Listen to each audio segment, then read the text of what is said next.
We're pressurized. Move out now. Wings deploying. All hands. Clear the launch pad. His name was Nobuo Fujita, and that morning, he became the only enemy pilot to ever bomb the mainland United States. 20 years later, that same pilot returned to that same town, not as a prisoner, not as an enemy.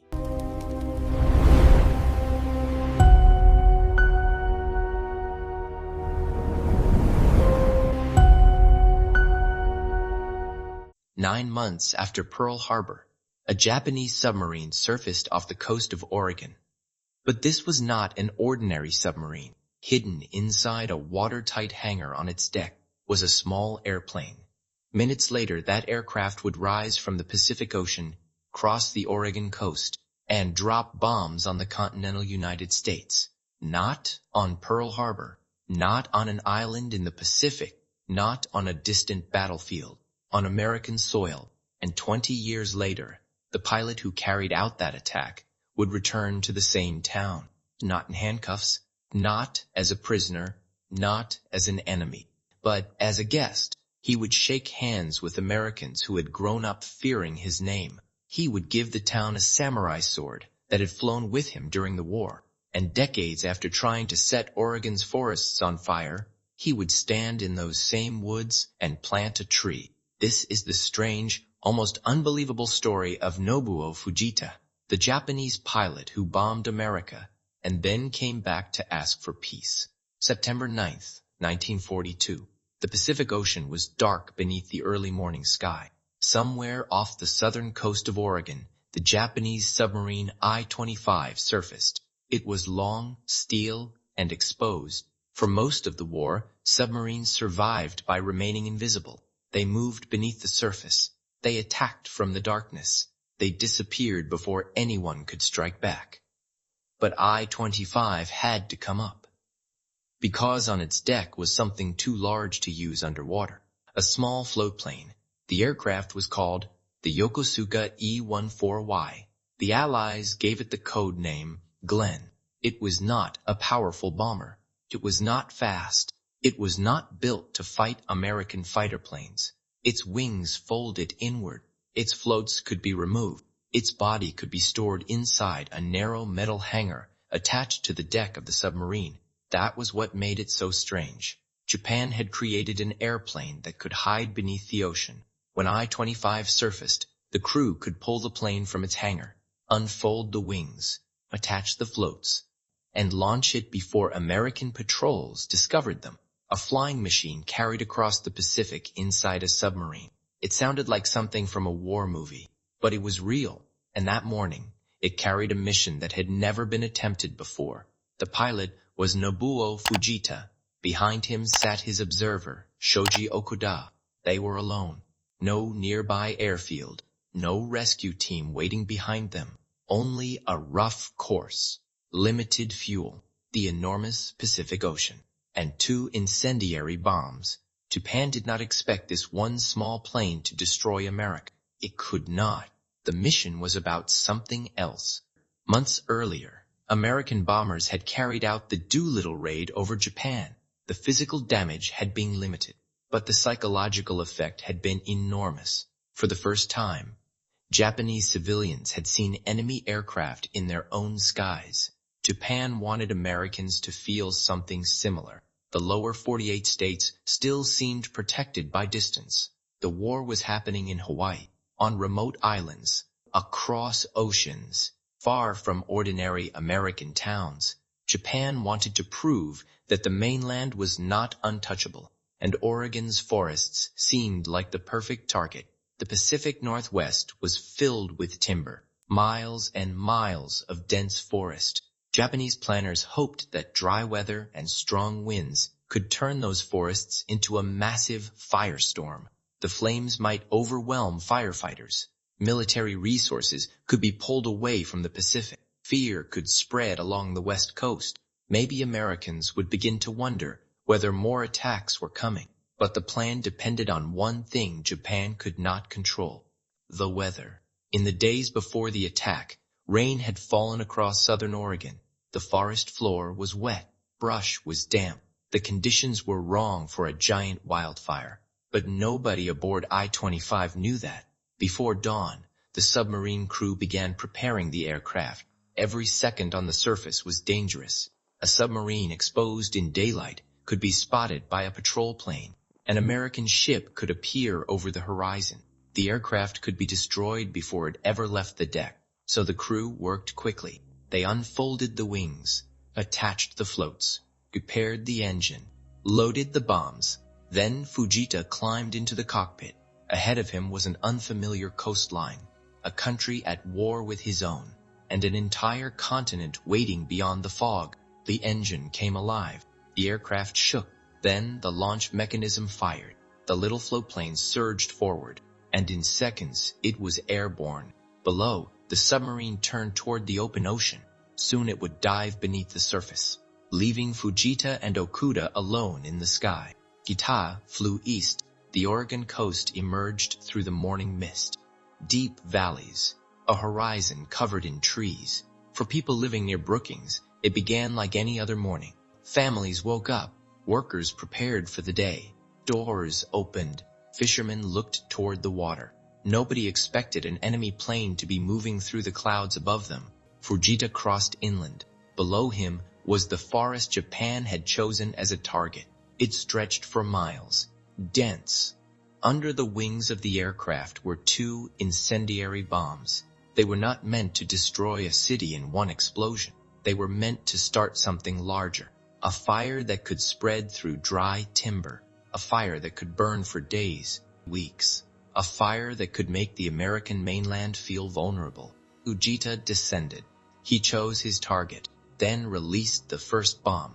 Moments later, the second followed. Both disappeared into the forest below. For a moment, nothing happened. Then smoke began to rise. Fujita turned west. From the cockpit, he may have believed the mission had worked. A Japanese aircraft had crossed the American coast. Japanese bombs had fallen in Oregon, and smoke was rising from the trees. But the attack was already failing. The damp forest would not burn the way Japan had hoped. The fires were small. Forest workers and lookouts saw the smoke. Men moved toward the area. The flames were contained before they could spread. There were no destroyed cities, no military factories reduced to ash, no great firestorm across Oregon. But the danger had been real. For the first time during the war, an enemy pilot had dropped bombs on the contiguous United States. Fujita still had to make it back. That was not easy. The Pacific was enormous. The small aircraft had limited fuel, and the submarine could not remain on the surface for long. If I-25 had been forced to dive before he returned, Fujita and Okuda would have nowhere to go. No friendly shore. No backup plan. Just open water. Eventually, they spotted it. A thin black shape on the Pacific. I-25 had surfaced. Fujita brought the floatplane down onto the water near the submarine. The crew recovered it, folded its wings, and placed it back inside the metal hangar. Then I-25 disappeared beneath the waves. The attack was over, at least for the moment. 20 days later, the submarine returned. September 29, 1942. Once again, I-25 surfaced off the Oregon coast. Once again, the small floatplane was assembled on its deck. Once again, Fujita climbed into the cockpit. The first raid had failed to start the massive fires Japan wanted, but the mission continued. The aircraft launched into the morning sky. Fujita crossed the coast. He flew over Oregon for a second time, and again he dropped incendiary bombs into the forest. Again, the attack failed to create the destruction Japan had imagined. Across both missions, 4 bombs had been dropped. The result was small fires and little physical damage. But the meaning of the raids was larger than the damage. They proved that the United States mainland could be reached, not by a huge invasion fleet, not by an army, but by one submarine, one tiny plane, and 2 men flying alone above the Oregon wilderness. Then the Pacific War became even larger. Battles spread across islands and oceans. Navies clashed. Cities burned. Thousands of Americans and Japanese soldiers died. Compared with Guadalcanal, Iwo Jima, Okinawa and Hiroshima, 2 bombing raids in an Oregon forest faded into the background.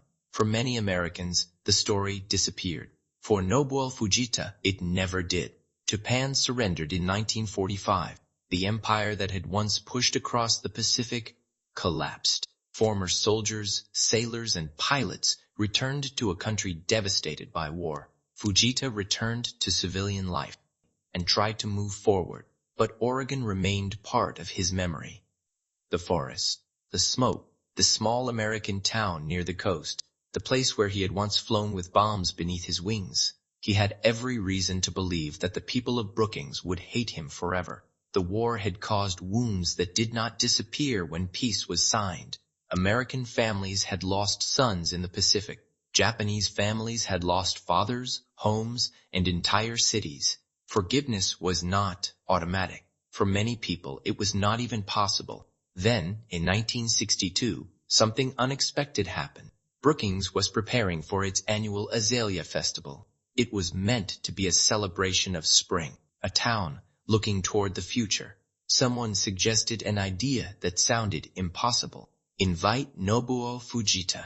Invite the Japanese pilot who had dropped bombs near Brookings. The idea caused immediate controversy. Some people believed the war was over and reconciliation mattered. Others strongly disagreed. Veterans objected. Some residents believed Fujita should never be welcomed in the town he had once attacked. There were fears that the visit could turn angry, but the invitation was sent, and thousands of miles away in Japan, Fujita received it. Come back to Brookings. Come back to the place you once targeted. Fujita did not know what waited for him in Oregon. He did not know whether people would shake his hand or condemn him. Before leaving Japan, he carried something deeply personal, a samurai sword that had belonged to his family for generations. It had flown with him in the cockpit during the war. It was not an ordinary gift. It was a symbol of family history and a past that could not be separated from the violence of war. When Fujita arrived in Brookings, the moment he feared most did not happen. He was not attacked. He was not arrested. He was not treated as a spectacle. People came to see him. They listened. They spoke with him.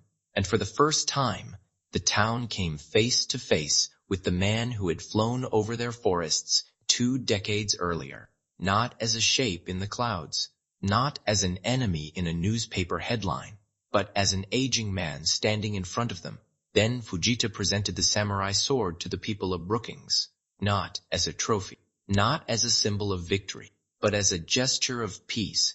The meaning was impossible to miss. A weapon carried through generations and carried in the cockpit during the war was now being placed in the hands of the community he had once tried to harm. The sword did not erase what happened in 1942.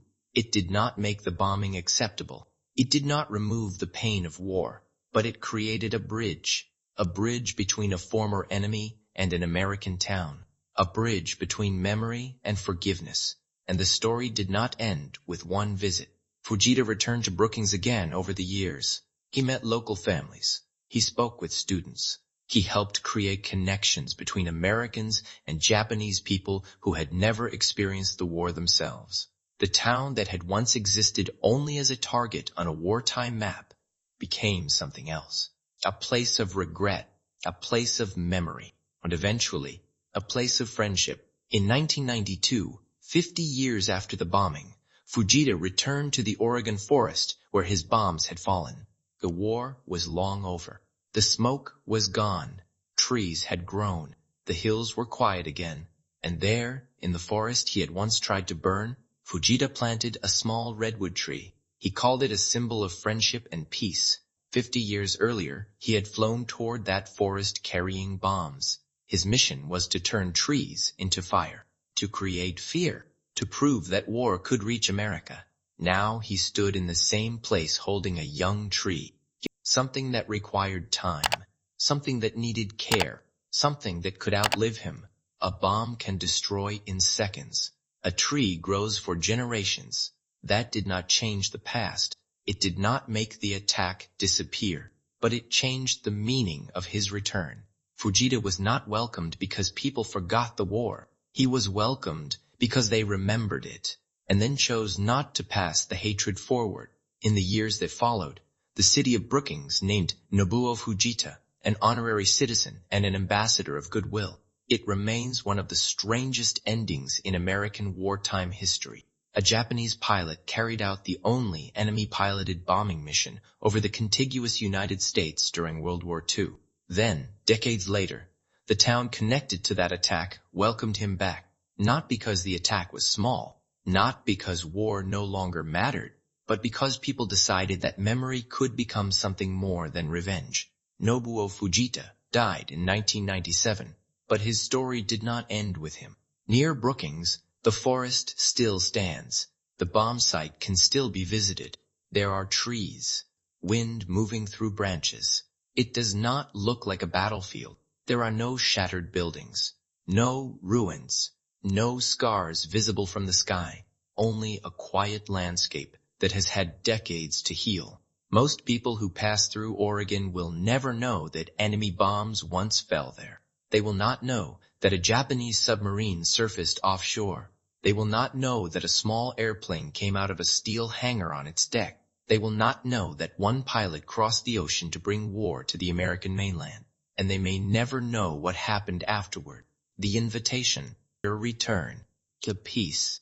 But maybe that is why this story matters. History often remembers the largest battles, the greatest invasions, the cities that burned, the speeches, casualties, and those stories should be remembered. But sometimes the most important lessons are hidden inside smaller events. A submarine surfacing before dawn, a plane hidden inside a steel tube, 2 bombs falling into wet forest, a mission that failed, a town that waited 20 years, and an invitation sent across the Pacific. Because the most powerful moment in this story did not happen when Fujita crossed the Oregon coast. It did not happen when smoke rose through the trees.